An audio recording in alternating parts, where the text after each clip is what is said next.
Assalamualaikum warahmatullahi wabarakatuh. Innal hamdalillah nahmaduhu wa nasta'inuhu wa nastaghfiruh wa na'udzu billah min shururi anfusina wa min sayyiati a'malina. May yahdihillahu fala mudilla lahu wa may yudlil fala hadiya lahu. Asyhadu an la ilaha illallah wahdahu la syarika lahu wa asyhadu anna Muhammadan 'abduhu wa rasuluh. Allahumma salli wa sallim ala Muhammad wa ala alihi wa ashabihi wa man tabi'ahum bi ihsanin ila yaumiddin. Amma ba'd. Saya mulakan Ustaz Amran, barisan imam, kemudian hadirin muslimin muslimat yang dirahmati Allah Subhanahu wa taala. Alhamdulillah, syukur kepada Allah Subhanahu wa taala, kita berada pada malam yang ke-9 daripada bulan Ramadan, dan insya-Allah seperti biasa kita ada sikit tazkirah ataupun peringatan kepada kita, lebih kurang dalam 15 ke 20 minit. Dan malam ni insya-Allah saya nak bagi ataupun untuk kita nak recap balik lah, ataupun kita nak ulang kaji balik beberapa perkara yang kita jangan remehkan amalan ataupun ibadah kita pada malam Ramadan, tiap-tiap malam Ramadan. Baik, jadi yang pertama saya terus kepada poin, ialah kita bila mana solat tarawih, dekat mana pun kita solat tarawih, jangan kita keluar selagi mana belum selesai dengan imam sehingga habis witir.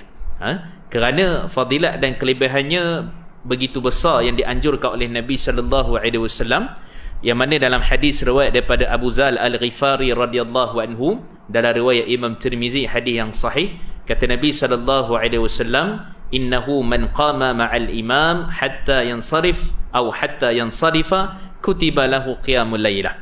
Kata Nabi sallallahu alaihi wasallam, hadis daripada Abu Zal Al-Ghifari, sesiapa yang mana mendirikan salat sehinggalah imam selesai. Selesai ni maksudnya salam akhir witir lah. Witir tu salam habis tu, kalau 20, 23, 3 lah. Kalau 8, 8 lah. 9, 11 lah maksudnya. Habis salam tu, maka ditulis baginya ganjaran pahala qiyamul satu malam. Ditulis baginya pahala qiyamul satu malam. Hadis ini hadis yang sahih ataupun hasan, yang diriwayatkan oleh Imam Tirmizi rahimahullah. Dan kemudian ada setengah-setengah orang, dia faham hadis ni, tetapi ada setengah tempat yang buat 8 tu dia nak salat tahajud lagi. Jadi bila nak tahajud malam tu dia khawatir, kerana ada hadis dalam riwayat Imam An-Nasa'i dan Ibnu Majah, hadis yang hasan juga, kata Nabi sallallahu alaihi wasallam, la witrana fil lailah, tidak ada witir, tidak ada dua witir dalam satu malam. Jadi sebab tu kadang-kadang 8 tu dia dah keluar dah. Banyak tempat saya pergi, saya tengok perhati macam tu kan. Jadi saya tegur jugalah, sebut juga, supaya kita ikut saja dengan imam.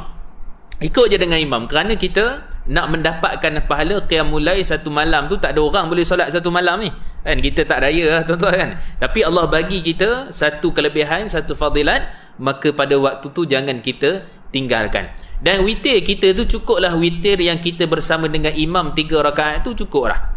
Jadi malam tu tak perlu dah nak ulang witir, cukup satu malam tu. Berdasarkan hadis yang diriwayatkan daripada Sayyidina Abu Hurairah radhiyallahu anhu, dalam riwayat Imam Al-Bukhari dan Imam Muslim, kata Nabi sallallahu alaihi wasallam, ij'ilu akhir salatikum bil laili witra, jadikan salat kamu, iaitulah dalam satu malam itu, akhirkan ia dengan witir. Maka akhirkan ia dengan witir tu boleh jadi pada awal malam, boleh jadi pada pertengahan malam, boleh jadi bila bangun tahajud. Jadi kalau kita dah buat bersama imam, cukup dah yang tu, kerana melengkapkan satu malam kita salat witir, dan itu sudah menjadi perkara yang dilazimi oleh para ulama. Kan, jadi jangan takutlah, sama ada kita buat 8, biasanya orang nak buat lebih lah 20, maka pada waktu tu tetap dia mengerjakan salat bersama imam sampai selesai, terutama tarawih itulah yang kita bincangkan ni, supaya dia mendapat pahala qiyamul lail satu malam. Kan, tu kelebihan Allah bagi. Dan dalam riwayat Imam Muslim pun Allah bagi juga, iaitulah siapa yang mana salat jemaah subuh dan juga salat jemaah isyak, maka pada waktu tu dia dapat satu malam qiyamul lail. Maksudnya subuh tu separuh malam dan isyak itu separuh malam, maka siapa yang mendirikan dua jemaah ni bersama salat jemaah, maka dia dapat qiyamul lail satu malam. Jadi bila dapat macam tu, kita buat subuh pun jemaah, isyak pun jemaah, sudah tentulah. Kemudian tarawih pula selesai bersama imam, dapat lagi satu qiyamul lail. Bukan bermakna kita tak payah bangun tahajud lah. Tu kena faham juga tu. Tapi kita nakkan kelebihan, fadilat yang dijanjikan oleh Nabi sallallahu alaihi wasallam. Baik, itu yang pertama. Yang kedua, antara perkara yang kita jangan remehkan juga, yang besar yang Nabi SAW sebutkan ganjaran-ganjarannya, ialah berkenaan dengan kita melazimi salat ba'diyah isyak. Kan di sini saya tengok alhamdulillah lah, kebanyakannya memang boleh kata semualah melazimi salat ba'diyah isyak. Tapi banyak kadang-kadang berapa tempat saya perhati, saya tengok ramai yang tak buat ba'diyah isyak. Kerana mungkin sangkaan mereka tarawih itu lebih besar fadilatnya daripada ba'diyah isyak. Sebab ba'diyah isyak ni dah biasa buat, kan? Dan dah biasa ni, tak apalah tinggal kot kita buat tarawih. Rugi. Kerana dalam hadis yang diriwayatkan daripada Ummu Habibah, riwayat Sayyidatina Aisyah radhiyallahu anha, riwayat daripada Abdullah bin Umar radhiyallahu anhum ajma'in. Semua ni ada dalam riwayat Imam Muslim, Imam Tirmizi dan yang selain daripada riwayat yang ada ni. Hadis yang sahih. Kata Nabi sallallahu alaihi wasallam dalam hadis riwayat Imam Tirmizi, "Man thabara," sesiapa yang mana merutinkan, melazimkan, iainilah salat apa? Salat ni 10 rakaat. Ataupun dalam riwayat dalam riwayat Abdullah bin Umar ataupun riwayat Ummu Habibah 12 rakaat. So sahih jugalah. Iaitulah salat sunat rawatib. Kan? Dan siapa yang melazim ini, maksudnya 2 sebelum subuh, 4 sebelum zuhur, 2 lah, dan juga 2 selepas zuhur, dan kemudian 2 selepas isyak, dan 2 selepas maghrib. Jadi 12 ni, ataupun kita kata 10, kalau 10 tu tolak yang sebelum zuhur tu. Maksudnya 2 sebelum subuh, 2 sebelum zuhur, 2 selepas, 2 lepas maghrib, 2 lepas isyak. Kan? Jadi 10. Jadi apa kata Nabi sallallahu alaihi wasallam? Banallahu lahu baitan fi jannah. Allah akan membina sebuah rumah di syurga Allah Subhanahu wa taala. Maksudnya kita dah hantar siap-siap dah, kan, untuk kita bina rumah Allah, untuk kita bina rumah kita dekat syurga Allah Subhanahu wa taala. Jadi kalau kita tak lengkapkan isyak tu, maka seolah-olah macam ada kelompangan yang kita nak bina rumah di syurga tu. Kan, terutama pada malam-malam Ramadan, lebih-lebih lagi fadilat, kelebihan begitu banyak, maka kita jangan kesampingkan salat ba'diyah, kan. Apa keadaan pun, kita penat pun sekalipun, jangan kesampingkan, walaupun kita nak kejar tarawih, walaupun kita nak kejar salat tarawih. Jadi di situ antara perkara yang jangan diremehkan ialah kita mendirikan salat ba'diyah isyak. Kalau boleh jangan tinggal. Yang lain kita boleh lazimi, kan, solat sunat rawatib tu. Yang isyak tu jangan duk relax-relax, kita dirikan dan kemudian baru solat tarawih. Baik, itu yang kedua. Yang ketiga, alhamdulillah kita mengaji sunnah Nabi sallallahu alaihi wasallam ini, kita tak meremehkan zikir selepas solat witir. Kan, zikir selepas solat witir. Ramai orang zikir macam-macam zikir, dia zikir lepas solat, lepas apa, solat witir. Tapi kita kata dalam sunnah Nabi sallallahu alaihi wasallam, dalam hadis riwayat daripada Ubay bin Ka'ab radhiyallahu anhu, dalam riwayat daripada Imam Tirmizi dan juga Imam Ibnu Majah, hadis yang hasan statusnya, yang boleh dijadikan hujah, yang mana kata beliau, fa idza faghara, bila mana Nabi sallallahu alaihi wasallam ini selesai daripada salat witirnya, kan, terus Nabi sallallahu alaihi wasallam membaca Subhanal Malikil Quddus, Subhanal Malikil Quddus, dan pada yang ketiga tu dikuat ataupun dipanjangkan sikit, Subhanal Malikil Quddus. Itu sunnah dia. Tapi tak tahu benda lain yang dia baca, kan. Tapi kita nakkan kembali kepada sunnah Nabi sallallahu alaihi wasallam. Kita kata tak cukup power lah, dah lah benda yang sama, lepas tu ulang-ulang kita kata power tak power, itu sunnah Nabi. Kerana itu yang diamalkan oleh Ubay bin Ka'ab, dan dia dengar Nabi baca. Dia dengar Nabi SAW baca macam tu. Dan dalam riwayat, ada tambahan dalam riwayat Imam Al-Baihaqi dalam Sunanul Kubra, menyatakan bahawa ada tambahan lafaz, iaitulah Rabbil Malaikati Warruh, yang keempat, kan. Tapi riwayat ni tak kukuh daripada sudut riwayatnya, hadisnya dhaif, lemah. Cuma kita kata zikir yang mana diamalkan oleh Nabi SAW selepas witir tu jangan tinggal, jangan lupa. Dan kita kena ingat, bukan witir tarawih ya. Kan? Maksudnya apa-apa yang kita akhirkan hatta lepas bulan Ramadan ni sekalipun, kita selesai pada qiyamul lail ataupun solat malam kita, katalah kita bangun tu tahajud 2 rakaat ataupun 4, akhirkan dengan 3 ataupun 1 solat witir sekurang-kurangnya. Dalam hadis riwayat daripada Umar Khattab radhiyallahu anhu, hadis sahih riwayat Imam Muslim, paling kurang 1 lah witir. Kan, paling kurang 1, boleh 3, boleh 5, boleh 7, dan tidak ada batasan dan tidak ada hadis penetapan tentang berapa batasan yang maksimum terhadap solat witir. Yang penting ganjil lah. Siapa boleh buat 9, siapa boleh buat 11, silalah.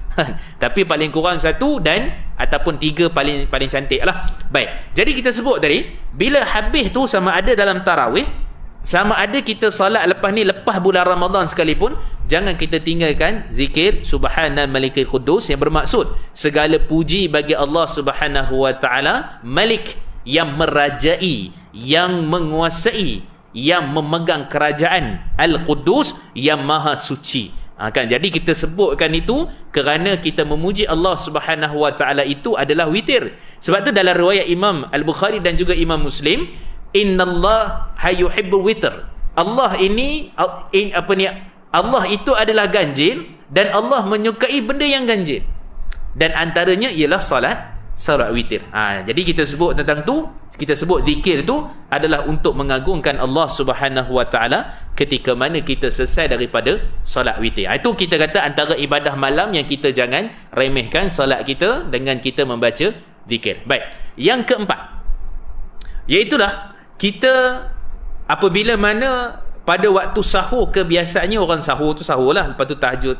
Ada benda yang kalau boleh jangan diremehkan, jangan ditinggalkan. Ini amalan daripada Nabi dan umat terdahulu sekalipun, dan amalan-amalan orang yang soleh, dan juga amalan para sahabat radhiyallahu anhu ajma'in. Apa dia? Istighfar waktu sahur. Istighfar waktu sahur. Kerana dalam ayat Al-Quran Allah sebut dalam surah Adz-Dzariyat ayat yang ke-18, Allah menyatakan wabil asharihum yastaghfirun, dan pada waktu subuh, pada waktu khususnya iaitulah sahur, mereka beristighfar kepada Allah Subhanahu wa taala. Dan Allah sebut dalam surah Ali Imran pada penghujung ayat 17, Allah menyatakan juga wal mustaghfirina bil ashar, dan mereka pada waktu subuh, iaitulah pada waktu sahur spesifiknya, mereka beristighfar kepada Allah Subhanahu wa taala. Kan ambil masa 5 ke 10 minit selain daripada kita bangun sahur, tahajud, makan sahur dan sebagainya sunnah, maka jangan kita tinggalkan istighfar. Para ulama bincang, kenapa penting istighfar waktu subuh ni? Kita bukan buat dosa. Ada orang mungkin ingat istighfar ni buat dosa kan, taubat barulah istighfar. Tak, istighfar ni ada dua penyebab. Pertama sekali memang sebab buat dosa lah, berdosa, rasa berdosa. Yang kedua, iaitulah supaya kita selesai daripada buat amalan yang baik pun disuruh kita, disunnahkan kita untuk istighfar. Mana buktinya? Yang pertama, hadis dalam riwayat Imam Muslim, bila kita selesai daripada salat kita istighfar. Astaghfirullah, astaghfirullah, astaghfirullah.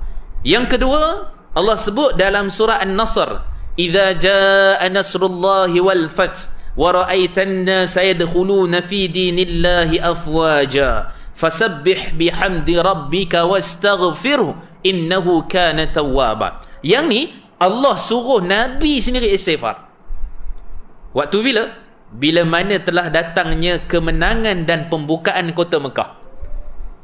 Nescaya kamu akan lihat bahawa berbondong-bondong manusia akan masuk ke dalam agama Allah Subhanahu wa taala. Fasabbih, maka bertasbihlah kamu wahai Muhammad kepada Allah, wastaghfirhu, dan beristighfarlah kamu kepada Allah, innahu kana tawwaba, sesungguhnya Allah itu maha penerima taubat. Tengok tuan-tuan, lepas buat amalan baik pun kita tutup malam kita, segala amalan seharian kita 24 jam itu dengan istighfar kepada Allah Subhanahu wa taala. Jangan tinggal. Sebab tu dia letak tu penghujung-penghujung sebelum sahur, sebab kita nak kira amalan 24 jam kita tu, yang mana kata para ulama antara Imam Ibn Hajar dan sebagainya, kerana kita istighfar itu adalah untuk menutup kekurangan ibadah-ibadah yang kita ada. Tak ikhlas, rasa penat, rasa letih, rasa tak berapa nak cukup, tak khusyuk, macam-macam lagi lah. Kan? Jadi dengan sebab kita istighfar itu, mudah-mudahan menampal kekurangan daripada segala amalan yang kita telah pun kerjakan satu hari 24 jam. Sebab tu bila sahur je, jangan ambil masa untuk kita istighfar 5-10 minit, istighfar dan istighfar kepada Allah Subhanahu wa taala. Dan kemudian saya tambah juga sikit, antara benda yang kita boleh amalkan kita istighfar ni juga adalah jangan tinggal untuk kita istighfarkan kepada orang yang telah meninggal dunia. Ni penting. Kenapa?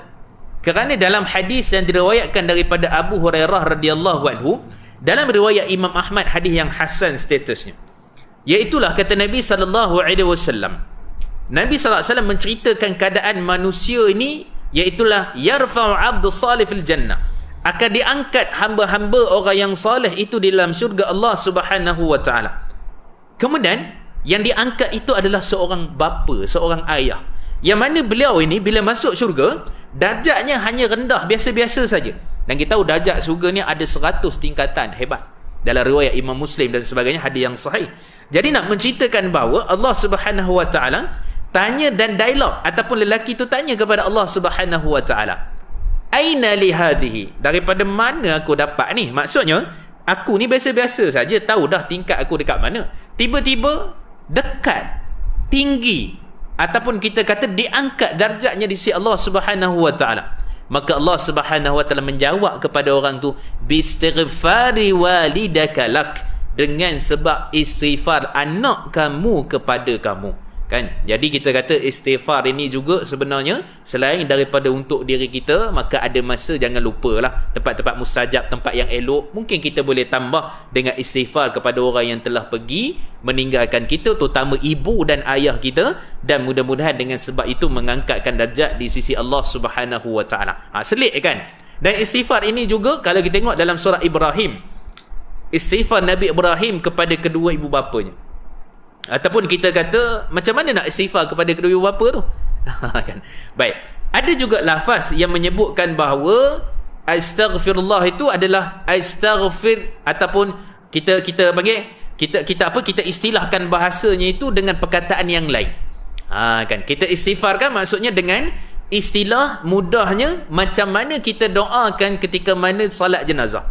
Itu dalam hadis yang diriwayatkan oleh Imam Muslim lah. Walaupun hadis tu umum untuk jenazah, tapi boleh kita baca Allahumma ighfir lahu warhamhu wa'afi wa'fu an. Maksudnya sama. Ya Allah, aku memohon kepadamu, ampunkanlah kepadanya. Kalau ayah kita lah, hu lah, Allahumma ighfir lahu warhamhu wa'afi wa'fu anhu. Kalau ibu kita, Allahumma ighfir laha lah. Kan kerana apa? Kerana kelebihannya boleh mengangkat darjat mereka di syurga Allah Subhanahu Wa Taala, berdasarkan hadis riwayat Imam Ahmad dan juga riwayat daripada Sayyidina Abu Hurairah yang kita sebutkan tadi. Kan? Tapi pokok pangkalnya yang utamanya kita jangan tinggal istighfar waktu sahur, kerana dia sebagai penutup amalan satu malam kita, sama ada tadarus, tahajud, tarawih, sebagainya, yang mana kita nak jadikan ia sebagai amalan yang Allah Subhanahu Wa Taala terima. Baik, itu yang keempat. Yang kelima, antara perkara yang penting juga ialah jangan diremehkan ibadah kita waktu tadarus malam-malam, kita membetulkan bacaan dan sebagainya, ialah kita tadabbur ayat tu. Tadabbur ayat tu. Kerana tadabbur ini sebenarnya dia wajib. Kena beza tadabbur dengan tafsir. Tafsir tu memang para ulama lah, memang ada dia punya ilmu, ada bahasa Arabnya, ada ilmu hadis, ilmu tafsir, usul tafsir, ilmu ulumul Quran dan sebagainya untuk menafsirkan Al-Quran. Tapi kita bukan nak tafsir Quran, kita nak tadabbur, kita nak faham, nak hayati apa yang ada dalam ayat tu. Bahkan kata Syekh Dr. Khalid Sabt dan juga kata Syekh Dr. Musa'id At-Tayyar, ni dua ulama Mekah yang sangat hebat, muda lagi tapi masya-Allah ilmu sangat hebat. Mereka menyatakan tadabbur ini berdasarkan juga pendapat Imam Suyuti, tadabbur ni wajib kepada kita semua. Maksudnya tadabbur ni kita ambil ayat tu baca terjemahan, kurang-kurangnya kita ambil tafsir kita baca. Kan. Ambil tafsir kita baca. Maka bila mana kita bertadarus, sebagai contoh mungkin kita memperbetulkan bacaan masing-masing dan sebagainya, ambillah 5 minit ke 10 minit ke, kita apa yang kita tadabbur tadi mungkin ambil satu ayat. Malam ni pilih ayat ni lah. Kan, ataupun ambil 2 ayat ke contohnya, baca tafsiran dia dan tengok apa kefahamannya daripada ayat-ayat Allah Subhanahu Wa Taala. Sebab tu Allah sebut afala yatadabbarunal Quran, tidakkah mereka itu mentadabbur Al-Quran, am ala qulubin aqfalha, ataupun pada hati mereka ada masalah. Kan? Jadi Allah tempelak mereka supaya selain pada kita baca, insya-Allah pahalalah. Dalam riwayat Imam Tirmizi, dalam riwayat Abu Daud dan sebagainya, aku tak kata yang baca alif lam mim itu satu huruf, alif tu satu huruf, lam tu satu huruf, mim tu satu huruf, dan setiap daripada satu tu adalah 10 kebaikan, 10 pahala. Betul lah, bacalah, tak ada masalah. Hari ni mungkin ada kalangan tuan-tuan dah apa juzuk ke-16 ke, kan, nak khatam 2 kali contohnya, kan juzuk 10 ke, bacalah baca. Tapi ambil masa sikit untuk tadabbur. Kan dah kalau susah sangat, tak ada kitab tafsir nak buka je celik tafsir.net. Biasa buka. Biasa celik tafsir.net. Yang ni yang dibuat oleh anak-anak murid lah daripada Maulana Abdul Hadi kan. Dia buat celik tafsir ni .net, maka tuan-tuan boleh cek dan bahasanya mudah. Lebih mudah daripada kitab tafsir untuk kita nak faham, dan huraiannya itu lebih dekat kepada kita dan situasi-situasi semasa. Kan jadi ambil masa tuan-tuan, selain daripada baca Quran tu, bukalah celiktafsir.net tu, bacalah, ataupun kita baca sendiri, baca contohnya malam ni juzuk ke berapa kan, tengok macam sedap je ayat ni bunyi dia, tengok makna lah kan, tengoklah dia punya penjelasan, buka Android pada ada dah dia punya app sekarang ni, tuan-tuan pergi kat Android ni, cari kat situ celik tafsir, buka kan, jadi dah cukup 30 juzuk dah.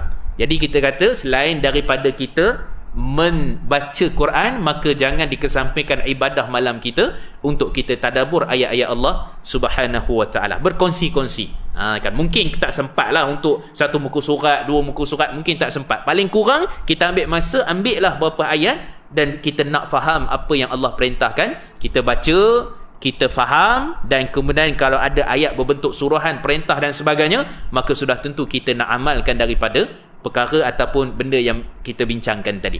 Baik, saya rasa cukup dululah sekadar tu. Kita ambil masa ni, mudah-mudahan 5 perkara ni yang kita boleh konsisten tarawih sampai selesai bersama imam, kemudian kita salat ba'da isya, dan kemudian juga kita membaca Subhanan Malikil Qudus tadi. Kemudian yang keempat, istighfar waktu subuh tu, jangan lupa waktu sahur tu ambil masa, dan kemudian kita ambil masa cari juga untuk tadabbur ayat-ayat Allah Subhanahu wa taala. Aqulu qawli hadza wa astaghfirullah li wa lakum.